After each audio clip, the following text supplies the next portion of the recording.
क्या आपने कभी सोचा है कि वेनम जैसा कोई रियल लाइफ में क्रिएचर हो सकता है? वो एलियन सिम्बायोटिक जो अपने होस्ट के साथ जुड़कर उसकी लाइफ को कम्प्लीटली कंट्रोल करता है। वेनम मूवी में हमने कुछ ऐसा ही देखा था, जहां एडी और स्पाइडरमैन के साथ जुड़कर वेनम उनकी लाइफ को कंट्रोल करने लगता है।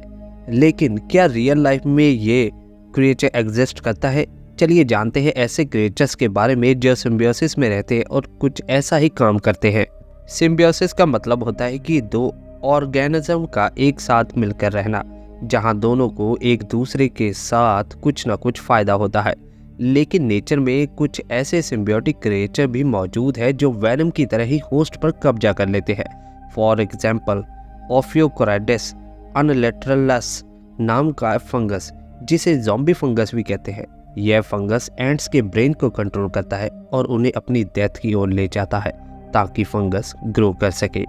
ज़ॉम्बी फंगस एंट्स के नर्वस सिस्टम पर अटैक करता है। ये एंट्स को अपने कंट्रोल में ले लेता है और उसे अपनी बाकी कनोली से अलग कर देता है।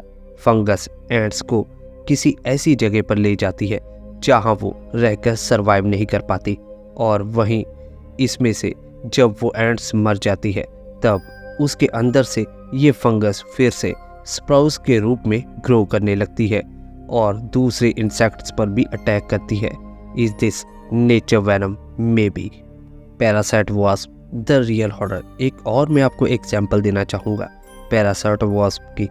ये वास्प जब अपने एग देने वाली होती है तब ये किसी कैटरपिलर को ढूंढती है और उसके अंदर अपने एग्स दे देती है। जब ये एग्स हैच हो जाते हैं तो उसके अंदर का लार्वा जो होता है एग्स के अंदर का, वो कैटरपिलर को अंदर से ही खाना शुरू कर देता है। ये काफ़ी डरावना लगता है, लेकिन कैटरपिलर को ज़िंदा रखने के लिए, ताकि वो उसको प्रोटेक्ट कर सके दूसरे इंसेक्ट से। ये लिटरली माइंड कंट्रोल जैसा ही है, जो वेनम से कम नहीं लगता है मुझे। The case of cordyceps and human fear. क्या ये फंगस इंसानों को कंट्रोल कर सकती है? फिलहाल ऐसी कोई घटना की रिपोर्ट हमें देखने को नहीं मिली है जहां ह्यूमंस को डायरेक्टली कॉर्डिसेप्स ने इन्फेक्ट किया हो, लेकिन फंगल इन्फेक्शन का खतरा बढ़ रहा है। डॉक्टर ऑटियो कैसेडेवेला और उनकी टीम ने रिसर्च की है कि कैसे क्लाइमेट चेंजेस की वजह से फंगल इन्फेक्शन बढ़ रहा है। द लास्ट ऑफ अस जैसी सीरीज़ ने इस खतरे को पॉपुलर किया है, लेकिन असलियत में फंगल पैथोजेंस इंसानों के लिए एक ग्रोइंग थ्रेट की तरह ही है। Real life symbiosis in humans के अंदर भी सिम्बियोटिक रिलेशनशिप एग्जिस्ट करती है।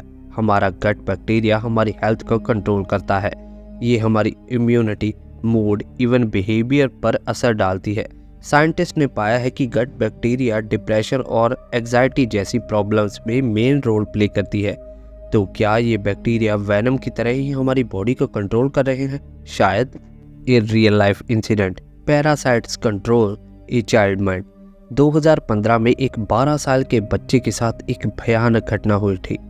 डॉक्टर्स को लगा कि वो शिज़ोफ्रेनिया नाम की बीमारी का पेशेंट है, क्योंकि उसे कई तरह की आवाज़ें सुनाई दे रही थी और वायलेंट बिहेवियर वो शो कर रहा था। इन्वेस्टिगेशन के बाद पता चला कि वो एक पैरासाइट से इन्फेक्टेड है।